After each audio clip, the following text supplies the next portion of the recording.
Good evening, folks. Thank you for tuning in again. We got Andrew on the camera. The quality is, it's crispy. Tonight we're going to be talking about which Model Y you should get. I've driven the Performance Model Y. I'll have the link to the video in the description below. Obviously, I own a long-range Model Y, and a standard range was just released. So I'm going to talk through the differences between each of these vehicles to hopefully help you make your purchase. Also, before you are trolling me in the comments, I'm fully aware this shirt is too tight. And yes, it's supposed to be funny. When I released it in the YouTube post, someone was like, "Oh, how old are you?"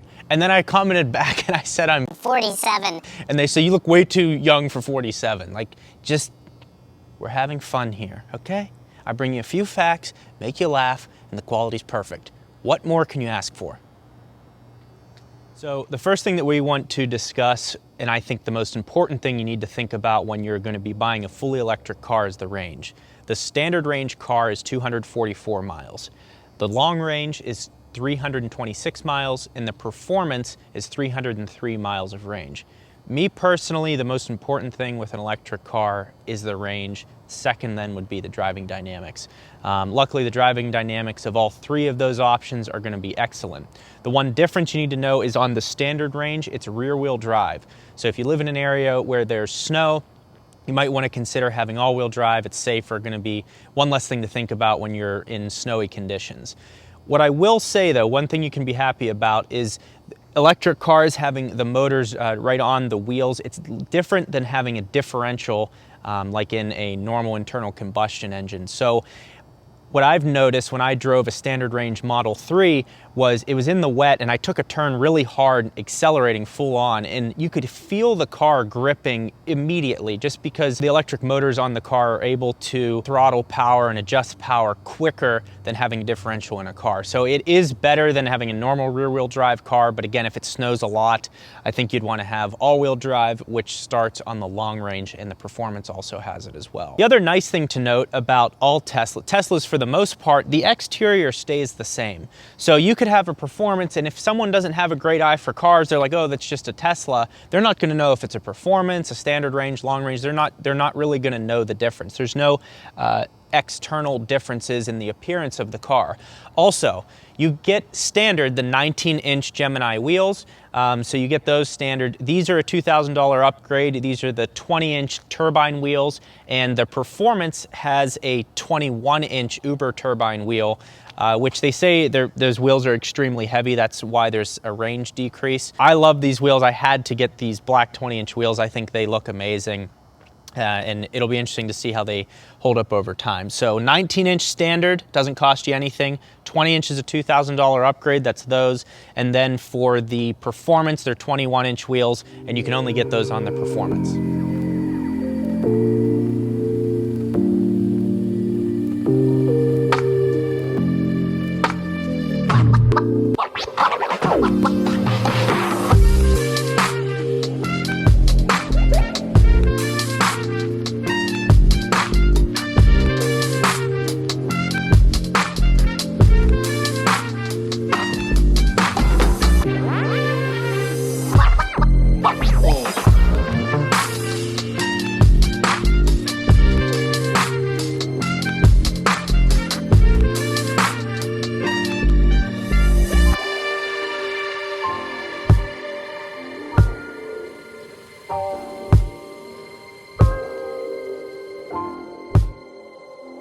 Something that is new to the Model Y is the third row seat.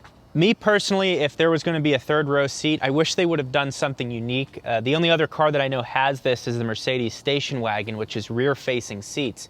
I think Tesla could have got away with it. If you see this clip from my previous apology video, you can see how I'm sitting facing out the back. You have this big well here where your feet could reside. I think they could have done that maybe. The headroom, you don't have great headroom here, but again, having a third row is going to be tight already. What it does say is you will be able to not recline, but adjust these rear seats if you're optioning for a third row. A third row is a $3,000 option, so you should be able to move these seats back and forth. The good thing to note also, is you do have plenty of room when you're sitting in the back here. If I were to be sitting behind myself, I'm 6 feet tall. This is adjusted perfectly. You can see how much room I have. So if this seat were to move up 3-4 inches, you'd still have room, and then you'd make some room for the back seat. I don't know that this is the best car. If you have like 4 kids, I wouldn't be getting a Model Y with a 3rd row. I think you're really gonna be crammed in there and not getting the most out of the car. So I don't recommend that. I don't know that I recommend the 3rd row seats. Again, I would have to see them in person. I don't have them in my car. In seeing my car, the dimensions are no different when you add a 3rd row. I'm not sure where they're gonna put it, but it will be interesting to see. If you are looking to get into it, you just want a Tesla so bad, you wanna have an SUV, you wanna have the Model Y, having 244 miles of range, you can't think of that like a gas tank. Like you're gonna basically, you know, if you drive efficiently, whatever, you're gonna get that 244. You can't run it down that much. You should think of it more as 200 or 190. That's more what you're gonna get as far as range. So if you live in an urban area, you're just rolling around town, picking up kids from school, coming back, going to whatever, I think you can live with the 244. In Phoenix, it's a wide, spread open metropolitan area. Sometimes for work, I have to go down to Tucson, go up north to Flagstaff. I've done road trips where I've gone to the Grand Canyon, things like that. So I'm constantly moving. I needed to have as much range as possible. The standard range is not enough. My advice to you is, I say this all the time, is wait until you can get the car that makes the most sense. Don't just jump into it and rush into it. You know, if you have the money, I don't think it's a good idea to be constantly waiting like, whoa, well, what if they change the center console? Or what if they add the heated steering wheel? If you're ready to buy. But if you're on the border of being able to afford a Tesla or not, I say wait to get the one that you really want. So don't worry about the features that they're constantly doing, little changes that they're doing with the cars. Get the range or the performance one that you really want. If the standard range is going to be good for you, that's fine. If you want the performance one because you want to beat everyone off the line, that's fine. But I wouldn't just barely be able to afford and get into it because you're going to be wanting that extra range, and you're also going to be wanting that extra performance. The acceleration on the standard range is 5.3 seconds with a top speed of 135 miles per hour. This one here is 4.8 seconds with a top speed of also 135 miles per hour. And the performance is 3.5 seconds to 60 with a top speed of 155 miles per hour.